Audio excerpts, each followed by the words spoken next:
আমি একটা কাঁচা কুমড়ো নিয়েছি। এই ধরনের কাঁচা কুমড়ো ইজিলি মার্কেটে অ্যাভেলেবেল। আমি আজকে এই রান্নাটা কাঁচা কুমড়ো দিয়ে করব। এই কুমড়োটাকে আমি ডুমো ডুমো করে প্রথমে কেটে নেব, কেটে নিয়ে ফিরে আসছি আপনাদের কাছে। এখানে আমি কিছুটা পরিমাণে শুকনো চিংড়ি মাছ নিয়ে নিয়েছি। এটা আমার বাড়িতে যে আমাকে কাজে সাহায্য করে সে তার দেশের বাড়িতে বানিয়েছে, নিয়ে এসছে আমার জন্য। এটাকে আপনারা এই চিংড়ি ব্যবহার না করলে পরে আপনারা এমনি জ্যান্ত যে চিংড়ি মার্কেটে পাওয়া যায় সেই চিংড়িও দিয়ে এই রান্নাটা করতে পারেন। তবে এই চিংড়ি দিয়ে ভালো লাগে, একটু অন্যরকম স্বাদ লাগে, সেই জন্য আজকে আমি এই চিংড়িটা ব্যবহার করছি।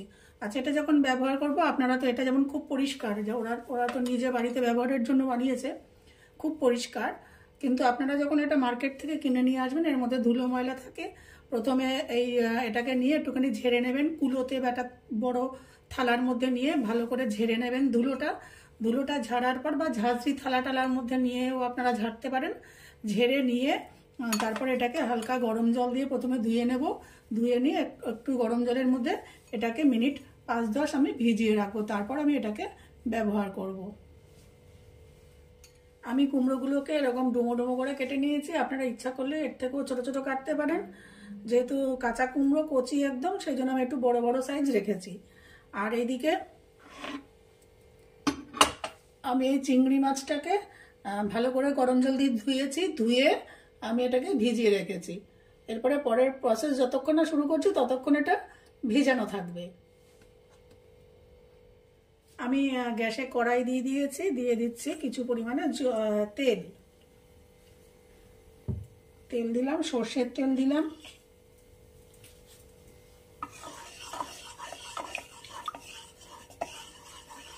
এর থেকে বেশি তেল আমি দেবো না, এটা অল্প তেলেই করব।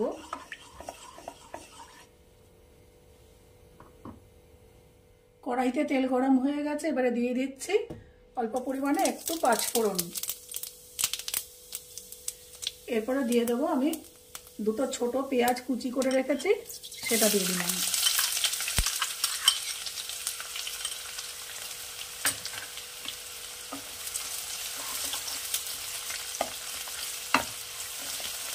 হালকা ভেজে নেব। গ্যাসের ফ্লেমটাকে একটু হাই করে দেই। আচ্ছা, এবারে দিয়ে দিচ্ছি আমি কুচি করে রেখেছি একটু আদা, দিয়ে দিচ্ছি আদা কুচি। এই যে আদা কুচিয়ে রেখেছি, দিয়ে দিলাম কিছু আদা কুচি।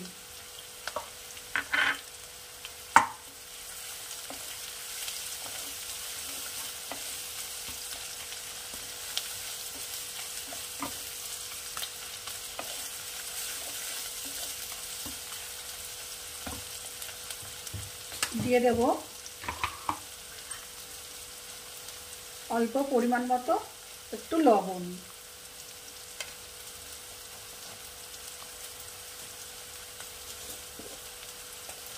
দেব হলুদ,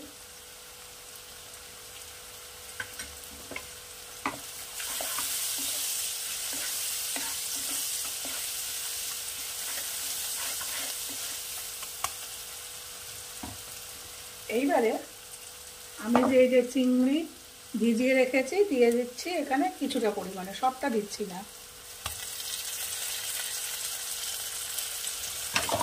কিছুটা দিয়ে দিলাম। দিয়ে এর সঙ্গে তেলের সঙ্গে আমি ভাজা করব।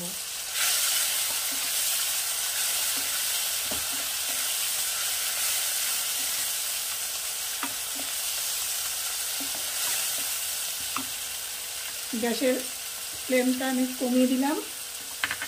এবার দিয়ে দিচ্ছি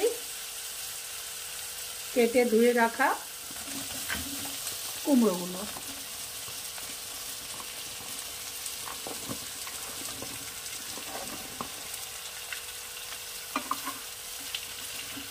এটাকে একটু ভালো করে প্রথমে নাড়িয়ে নেব।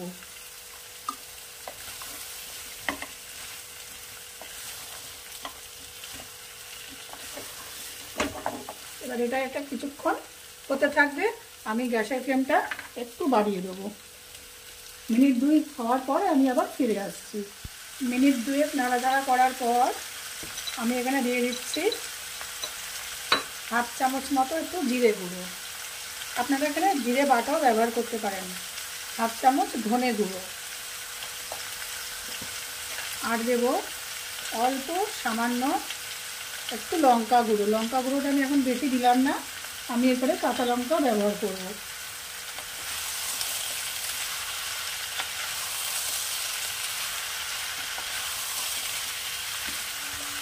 আপনারা যদি আপনি চিংড়ি মাছ দিয়ে জ্যান্ত চিংড়ি মানে যেটা আস্ত চিংড়ি পাওয়া যায় সেই চিংড়ি দিয়ে যদি রান্নাটা করতে যান তাহলে আগে চিংড়ি মাছটা ধুয়ে নিয়ে আগে চিংড়ি মাছটা ভেজে তুলে রাখবেন।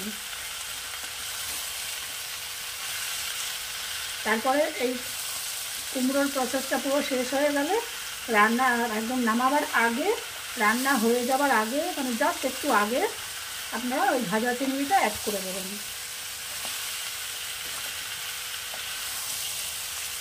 এটা লো ফ্লেমে আমি এটাকে হতে দেবো আরও কিছুক্ষণ ভাজা করার পরে, রান্না করার পরে আমি এখানে দিয়ে দিচ্ছি অল্প পরিমাণে জল, বেশি দেব না। আমার এখানে যা সবজি আছে আমি দিলাম 1 কাপ মতো জল। এবার এটাকে হাই ফ্লেমে আমি কিছুক্ষণ রান্না হতে দেব। আপনারা মনে করলে সময় কম থাকলে এটাকে ঢাকা দিয়ে দেবেন, আর হাতে সময় থাকলে ঢাকা দেওয়ার কোনো প্রয়োজন নেই, এমনি এটা হতে থাকবে। জল দিয়ে কিছুক্ষণ হালকা আছে রান্নার পরে এই যে এতটা পরিমাণে জল আছে এখনো, সেই জলটাকে আমাকে শুকাতে হবে। এবারে একটা কাজ করতে হবে, যেহেতু এটা কাঁচা কুমড়ো, একটু দিয়ে দিচ্ছি কাশ্মীরি লাল লঙ্কার গুঁড়ো, একটু রঙটা হওয়ার জন্য। আচ্ছা, এখানে আপনারা লবণটা দেখে দেবেন, যদি একটু লবণ লাগে এই সময়ে দিয়ে দেবেন।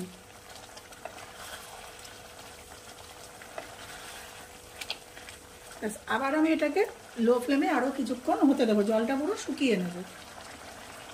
এখানে পুরো রান্নাটা হয়ে গেছে, জল পুরো শুকিয়ে গেছে, কুমড়ো সিদ্ধ হয়ে গেছে।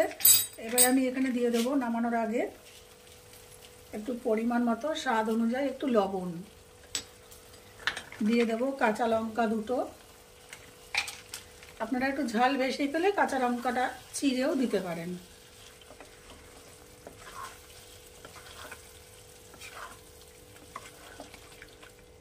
ব্যাস আমার তৈরি হয়ে গেছে শুকনো চিংড়ি দিয়ে কাঁচা কুমড়োর ছক্কা।